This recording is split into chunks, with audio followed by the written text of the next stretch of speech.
ಹುಲಿ ಮತ್ತು ಪ್ರಯಾಣಿಕ. ಒಂದು ದಿನ ಒಂದು ಹಳ್ಳಿಯ ಜನರು ಬಲೆಯನ್ನು ಎಸೆದು ಒಂದು ದುಷ್ಟ ಹುಲಿಯನ್ನು ಹಿಡಿದರು.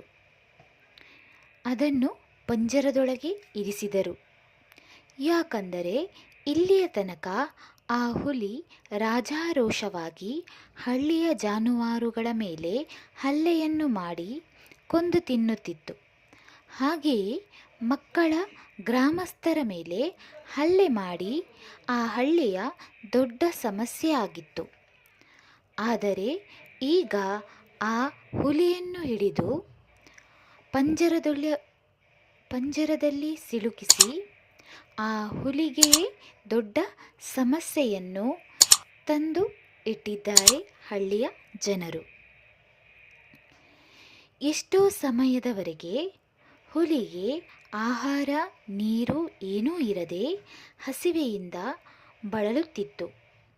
ದಾರಿಯಲ್ಲಿ ಸಾಗಿದ ಪ್ರತಿಯೊಬ್ಬ ದಾರಿಹೋಕನೊಂದಿಗೆ ನನ್ನನ್ನು ರಕ್ಷಿಸಿ, ನಿಮಗೆ ನಾನು ಏನನ್ನೂ ಮಾಡೋದಿಲ್ಲ ಎಂದು ಹೇಳುತ್ತಿತ್ತು.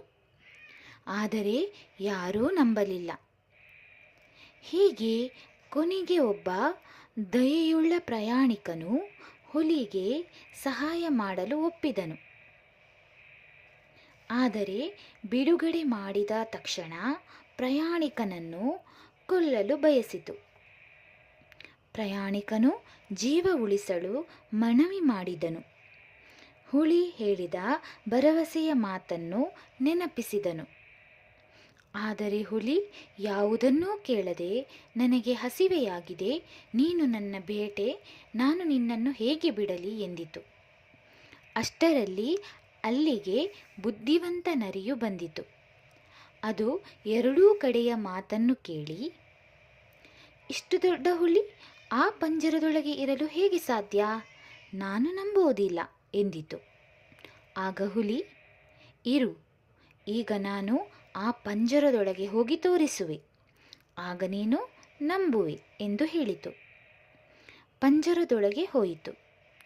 ಹುಲಿ ಹೋದ ತಕ್ಷಣ ನರಿ ತಕ್ಷಣವೇ ಪಂಜರದ ಬಾಗಿಲನ್ನು ಮುಚ್ಚಿತು. ನರಿ ಮತ್ತು ಪ್ರಯಾಣಿಕ ಅಲ್ಲಿಂದ ಹೊರಟು ಹೋಗುತ್ತಾರೆ. ಈ ಕಥೆಯ ನೀತಿ: ಬಲವನ್ನು ಜಯಿಸಲು ಬುದ್ಧಿಯು ಶಕ್ತಿಗಿಂತ ಪ್ರಮುಖವಾಗಿದೆ. ಧನ್ಯವಾದಗಳು. ಮುಂದಿನ ಕಥೆಯಲ್ಲಿ ಭೇಟಿ ಮಾಡೋಣ. ಶುಭ ದಿನ.